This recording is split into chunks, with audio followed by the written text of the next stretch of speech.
All right, guys. Hello. It's been an eventful day around the NFL. Started off with Devontae Adams getting traded to the Jets, which kind of felt like an inevitability after everything reported from Vegas and everything. Aaron Rodgers, obvious connections there. The Jets are struggling, yada, yada, yada.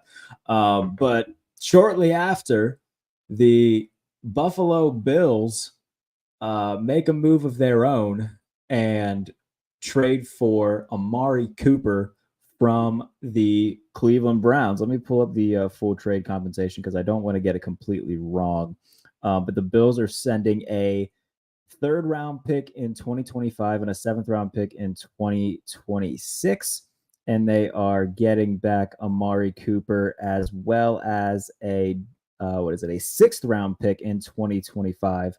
So basically a pick swap in 2025 and a seventh round pick in 26 from the Bills, and then they get Amari Cooper. So this is what the Bills needed, right? We saw in week 4 and week 5 the offense, after the first 3 weeks scoring 30 or more points in each game, they only scored 30 points combined in weeks 4 and 5. And week 5 especially, against the Texans, where it was completely evident that this team needs somebody else.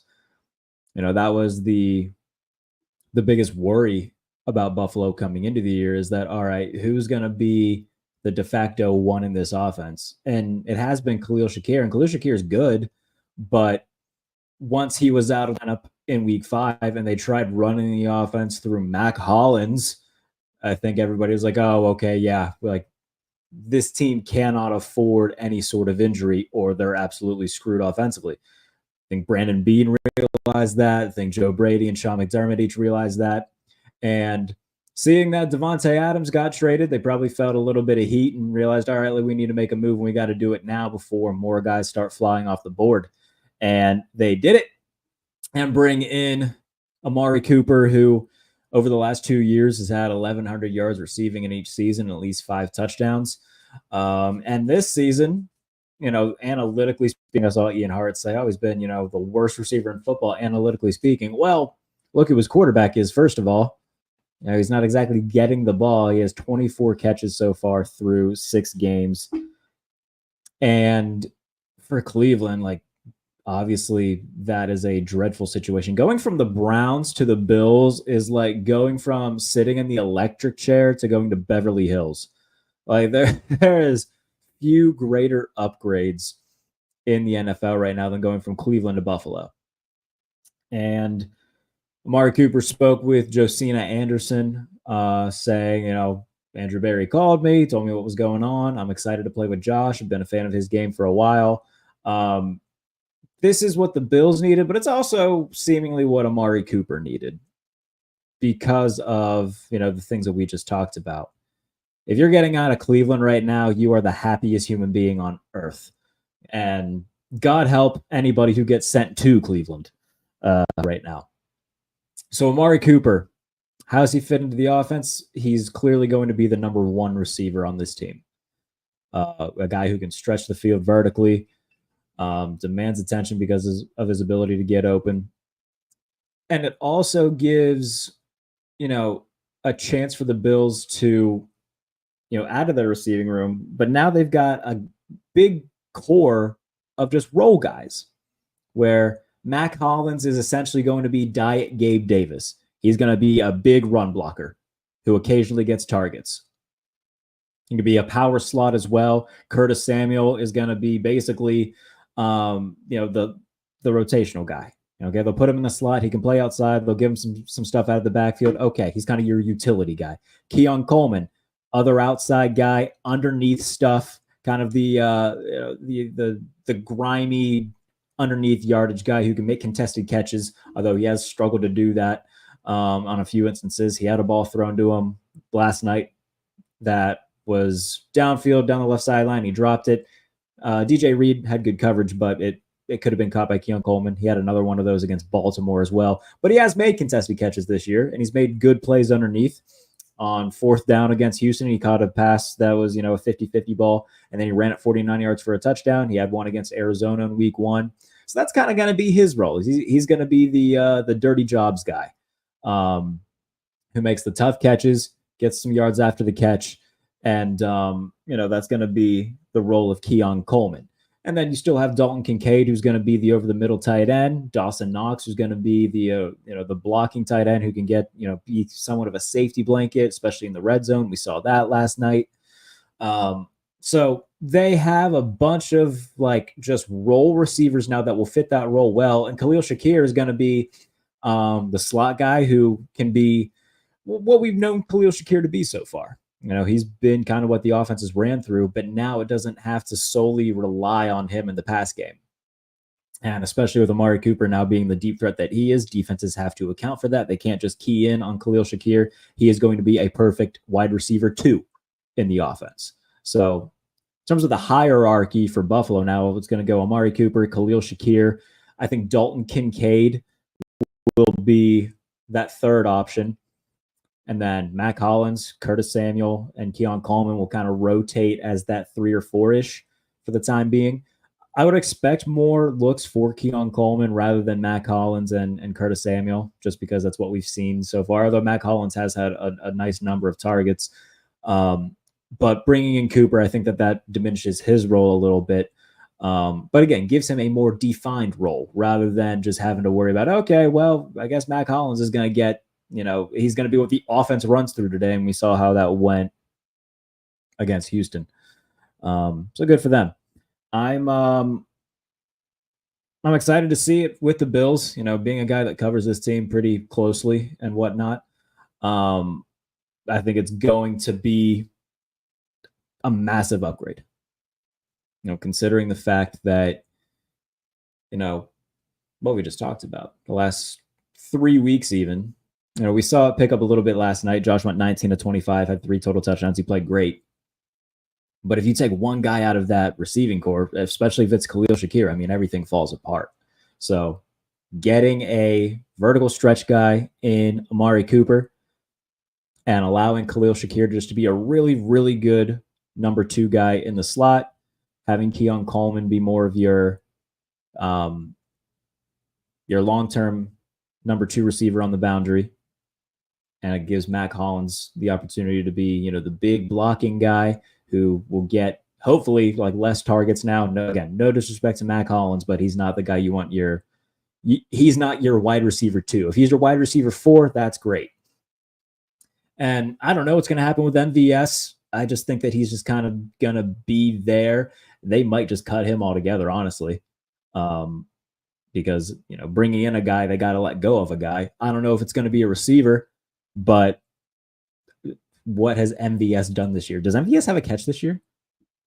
Truthfully, I don't know if Marquez Valdez-Scantling. Let's see, MVS stats. Let's see what his numbers look like. Yeah, he has 1 catch, 2 catches this year. 2 catches for 26 yards. He had 1 catch against Arizona and 1 catch against Jacksonville. That has been his role thus far.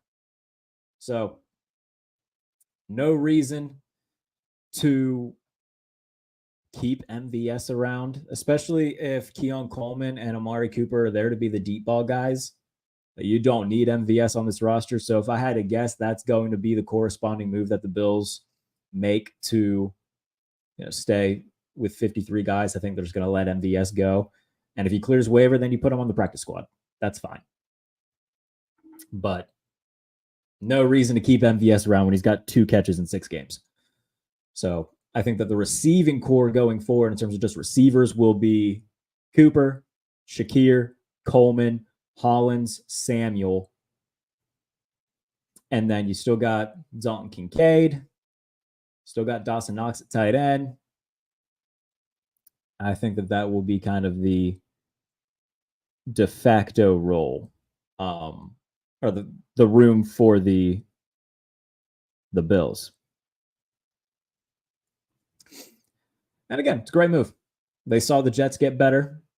They realized, all right, you know what? Let's go get our guy before somebody else does, because now the trade market's going to heat up. Going into week 7, over the next few weeks, we're going to see and hear about a bunch of teams making calls.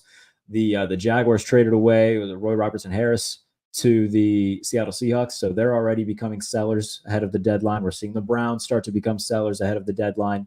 So we're going to see these bad teams that only have 1 win, 2 wins, kind of realize their fate and, just understand, all right, this isn't going to be our year. Let's offload some guys. DeAndre Hopkins probably next, if I had to guess, in terms of receivers that get moved. So we shall see. But I would expect DeAndre Hopkins to be that next guy that goes. There was, talks about maybe he gets traded last year. Obviously, he didn't. They kept him around to help Will Levis, but Will Levis doesn't look very good. The Titans only have 1 win. So I would expect DeAndre Hopkins to be moved, and I would expect the Tennessee Titans to get calls about him from a myriad of teams, whether that be the Steelers, who still need a receiver, whether that be a team like maybe Kansas City, who would want to upgrade and get some more firepower. Plenty of teams in the market to do it and get better. Well, we know where the Titans are going to go. Maybe we'll hear calls about, John Mechie. That was a guy talked about a lot in the preseason and offseason. Treylon Burks as well for Tennessee. We'll see. Darius Slayton from the Giants, maybe another guy to keep an eye on. A few people have asked me about Christian Kirk. I don't think that they trade him. Some Steelers fans have said his name as a potential name that the Steelers could target. Only thing that worries me about that is that $27 million. I like Christian Kirk. I don't like him for that much money. So something would have to be done there, and I don't think that the Jaguars will move him. So there's going to be a lot of teams that move some guys here, especially those bad teams that are just kind of accepting their fate and need to get some draft capital going forward. So Amari Cooper is a Buffalo Bill, and that's a great move for them, and it makes the Bills that much more dangerous going forward. Had they not made a move at all, that's not – Josh Allen is the second best quarterback in football. He's a top 5 player in football, but they wouldn't have been able to overcome, the likes of the AFC in the playoffs without getting a guy like Amari Cooper, in my opinion, just because we saw what it looked like against the Texans. And now I want to see, are they going to make any other moves on the defensive side of the ball to maybe help their run defense a little bit? So we'll see how that goes going forward for Buffalo, but this move absolutely keeps them in the Super Bowl conversation. I know a lot of people, myself included, were worried about how that could look for them if they didn't get a receiver. They do it, they get Amari Cooper, and they instantly become better. And I'm excited to see what it looks like. They play Tennessee at home this week after a 3-game road trip, and they're 4-2. They're 2 games ahead of the Jets and Dolphins in the AFC East. I mean, if they win a couple more games in a row, this division is all but wrapped up before Thanksgiving. So good move for the Bills. And yeah, I assume we'll see Amari Cooper as a Buffalo Bill for the first time this Sunday when they play Tennessee. If you're not already, subscribe to the channel. More of this type of stuff. Go watch the latest episode of The Pump Fake with me and my buddy Brent Sobleski from Bleacher Report, talking about the Jets trading for Davante Adams, all the Steelers stuff happening right now, recapping a little bit of Week 6, all that fun stuff. So subscribe to the channel, all of that. If you're watching this on Twitter, appreciate you watching. I'm going to do another little show here in a little bit, just talking about the Steelers side of things in terms of Russell Wilson and Justin Fields as well. So that's coming very shortly on the channel, so stick around and subscribe. Appreciate everybody for watching. We'll see you very shortly on the channel.